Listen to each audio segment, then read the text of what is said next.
Bonjour à tous les networkers, tous les leaders d'ici en Côte d'Ivoire et partout en Afrique. Ici, c'est votre grand upline, associé de vie partenaire Amaral Fofana. Donc aujourd'hui, je vous fais une vidéo pour vous parler un peu du network, c'est-à-dire comment est-ce que le network se passe, comment est-ce qu'il se développe. Si vous avez souvenance, nous avons fait une première vidéo où nous avons parlé de comment est-ce qu'il faut développer ces activités-là pour du long terme. Vous savez, on rentre dans le marketing des réseaux pour avoir du succès à long terme, pouvoir construire son avenir, faire bénéficier nos amis, à nos connaissances, n'est-ce pas, des opportunités, de nos produits aussi, n'est-ce pas, de faire bénéficier des sources d'environnement. Et surtout, non seulement ils ont des produits exclusifs, et ensuite, ils ont aussi un plan de rémunération qui leur permet, s'ils le veulent, de pouvoir contribuer au développement des affaires de l'entreprise et être rémunérés par commission. Donc, c'est une activité qui est très intéressante, qui requiert des règles, n'est-ce pas? Il y a un code d'éthique et de déontologie qu'il faut respecter quand on veut faire cela sur du long terme et avoir du succès. Le marketing des réseaux contribue aujourd'hui à des millions de personnes à travers le monde entier à pouvoir impacter leur économie, à changer leur vie, à faire profiter de leur avenir, de leurs enfants et tout ça, partout dans le monde et ici aussi. Donc, ça demande des règles et une méthode pour pouvoir le faire. Donc aujourd'hui, si on a la volonté de faire pareil, il y a son code de déontologie et d'éthique qu'il faut faire et ça permet de garantir un succès à long terme et surtout d'assurer la compréhension de nos différents partenaires. Nous travaillons dans des zones où les gens ont besoin de comprendre notre activité, comment est-ce que le marketing des réseaux se passe, comment est-ce que nous approchons une personne, les informations que nous donnons, puisque c'est fait sur le terrain par des distributeurs. Et les différents distributeurs, ce sont eux qui représentent l'entreprise et les informations qu'ils vont délivrer à un prospect, ces informations-là doivent être vraies. C'est-à-dire on ne peut pas délivrer ce qui n'est pas vrai aux différents prospects. Sinon ça va créer de la confusion et ça fait que de temps en temps nous sommes incompris parce que l'information qui est délivrée par des distributeurs, n'est-ce pas, la plupart du temps ce sont de très bonnes informations, mais il y a certains des distributeurs indélicats qui donnent des informations qui ne sont pas toujours juste vraies. Et ça crée un peu de la confusion, ça crée une mauvaise perception du secteur du marketing des réseaux. Donc aujourd'hui, par exemple, ici dans cette région, nous avons eu quelques défis ici, dans tel endroit, dans telle ville, dans tel pays. Nous avons des défis en Côte d'Ivoire, nous avons eu des défis en Guinée, nous avons eu certains défis aussi au Ghana, un peu partout, juste parce que il y a depuis un moment donné, il y a un certain groupe de personnes, n'est-ce pas, qui poussaient leur network ou bien qui poussaient certains de leurs downlines à travailler d'une certaine manière, à donner de mauvaises informations, des mauvaises promesses parce qu'ils sont intéressés à aller à une certaine vitesse. Ok, ils veulent gagner autrement, alors qu'il y a des règles, il faut délivrer des informations concernant le plan.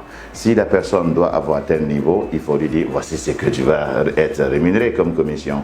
Et non, ne pas dire écoutez, quand tu viens, on va te payer ceci de façon fixe. Non, ça ce sont des fausses promesses de garantir un revenu fixe à quelqu'un dans le marketing des réseaux. Les revenus, c'est pas commission. Donc ce groupe de personnes a travaillé ici en Côte d'Ivoire. Ensuite, ils se sont partis dans certaines zones, d'autres sont partis alimenter d'autres réseaux au Ghana, d'autres sont partis alimenter d'autres réseaux en Guinée où nous avons eu des problèmes là-bas, n'est-ce pas? Et depuis 2 ans, depuis 1 an et demi, nous sommes en train de mener des enquêtes, en train de chercher, mais pourquoi est-ce que les personnes se plaignent, pourquoi est-ce qu'il y a beaucoup de personnes qui apportent des critiques ici et là. Donc tout ce temps, c'est en train de faire des enquêtes, en train de chercher, n'est-ce pas, avec les outils que nous avons, les outils de l'entreprise. L'entreprise a délégué beaucoup de bureaux pour pouvoir fouiller dans le réseau, n'est-ce pas? Et effectivement, Dieu merci, dans ces temps-ci, ces personnes-là ont été ciblées, ont été identifiées, n'est-ce pas, les responsables, et ce sont de très grands leaders, n'est-ce pas? Et quand on a bâti un réseau comme ça, quand on bâtit quelque chose sur des paroles qui ne sont pas juste vraies, bien sûr, ça ne peut pas durer, n'est-ce pas? Et ces personnes ont été identifiées comme en tant qu'auteurs de tout ce qui s'est passé comme malversation au Ghana ou bien en Guinée et même ici en Côte d'Ivoire. Et ces personnes-là ont été directement radiées. Ok, ils ont été radiés. Donc tu travailles pendant un moment donné, tu as des gains rapides et un coup comme ça, tu es radié. Et c'est ça la sanction qui est prévue par nos statuts et règlements intérieurs. De part, quand le message il est déformé, quand il y a des choses, l'entreprise va mener ses enquêtes, ok, prend son temps nécessaire avant de se rassurer que tout ça, les personnes identifiées sont des personnes réelles. Et il y a d'autres actions encore qui seront contre ces personnes indélicates. Il y en a 4 en Côte d'Ivoire et 2 au Ghana. N'est-ce pas, de très grands leaders qui poussaient ce réseau. À chaque fois que nous menions des efforts pour les corriger, il y avait des informations qui passent derrière pour aller contrebalancer. Nous remercions d'abord tous ceux qui nous ont aidés dans ce travail, n'est-ce pas, les autorités du Ghana, ceux de la Côte d'Ivoire, pour identifier, et bien sûr tout le système que nous avons utilisé pour pouvoir identifier ces personnes, ok, qui sont aujourd'hui, ne feront plus partie de l'effectif de QNet. Et ça, c'est pour encore rappeler aux uns et aux autres que c'est une opportunité qui est très intéressante. Ok, le marketing des réseaux, un travail noble. Ok, c'est quelque chose que nous pouvons faire pendant des années et des années, mais il faut le faire selon les règles. Ok, il faut le faire selon les règles, selon les normes, délivrer des informations justes, présenter les produits tels qu'ils sont et bien sûr, en fonction du plan de rémunération, expliquer ce qui est juste. Et ça permet de garantir votre activité, ça permet de garantir notre secteur, ça permet de garantir le bien-être de tout le monde, la protection des consommateurs et tout ça.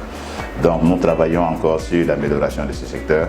On travaille avec différents responsables de compagnies, différentes autorités pour pouvoir faire la promotion de ce secteur, mieux le connaître, mieux communiquer, afin que le marketing des réseaux puisse se développer dans un bon environnement avec de très bonnes informations et des leaders qui sont responsables.